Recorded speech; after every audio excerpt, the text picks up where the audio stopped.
Chino runs a cafe for the whole multiverse where no fighting is allowed, meaning anyone could come to get some shitty-ass coffee. Nightmare comes in one day and he tries to freak Chino out, only for Chino to basically tell him to shut the fuck up in customer service talk, so Nightmare instantly likes him. They begin dating, and the relationship is literally like Selena Gomez and Justin Bieber, but they are instead two gay-ass skeletons with a hint of commitment issues on Nightmare's part due to him literally being immortal. I know what you are. Say it out loud. You have mommy issues.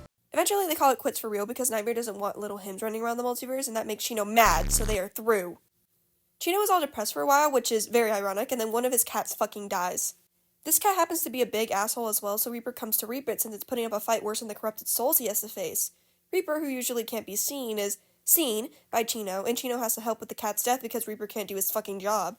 Reaper also happens to be diagnosed with hopeless romantic syndrome and begins crushing on Chino badly, despite the fact they can literally never touch and hold hands like in the rom-com movies he watches religiously. He starts visiting all the time, and Chino just kinda accepts it until Reaper proposes a weekend, which Chino says obviously no to. While Reaper has a cry fest in the fucking shower back at home, Chino thinks about his life choices and how he's maybe ready to move on to a different emo boy. When Reaper finally gets over himself and comes back to visit, the two talk about taking it slow, which Reaper cannot shut the fuck up about it with his two singular friends. Eventually they start officially dating, and Nightmare comes back and starts having to listen to My Chemical Romance to cope with the tragic heartbreak, but he's forced to get over it when the two literally get married. Life Toriel comes in and gives the two a flower that they can turn into tea, which grants immortality for 24 hours so they can touch. Why didn't she do it before? I don't know. She didn't think about it until the wedding, and the concept of kids came to her mind. Speaking of kids, Chino and Reaper decided it'd be kind of fun to have some spawn, so they combine their magic and boom, child soul is formed. They have a baby shower, and that's where Nightmare and Gino meet, and they proceed to continue their story in not only the next part of the series, but the bedroom, too. Anyways, the first kid is born, and their name is Mocha, and she's so well behaved they decide to have another, and then the demon that is Creme is born. Their childhood is pretty cool, and Mocha wants to be exactly like Reaper, which Reaper says not to, while Creme likes to go outside and look at the trees like a normal kid.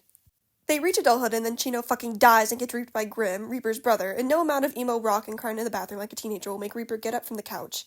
He has the motivation of a Discord user after that, and so Mocha has to step in and take his place, while also doing his job in Creme's. Creme, meanwhile, does not come back home and is enjoying the trees. Reaper can't take it anymore and shows up to his homegirl's place asking for a favor. Life Toriel allows Reaper to see Chino's soul one last time, and as soon as he's down there, Chino bitch slaps him for how he's been treating those around him, and how he's being a shitty dad. But he gets his closure and comes back in good dad mode, which makes Mocha cry and very happy. Mocha and Creme manage to talk about things, and Creme admits he's been running from his issues, which Mocha very much agrees, and they make up. Though Chino is gone, the family does live happily together, and always remember Chino in a good light. So yeah, that's Black Coffee in 3 minutes. So why do good girls like bad guys? I have this question.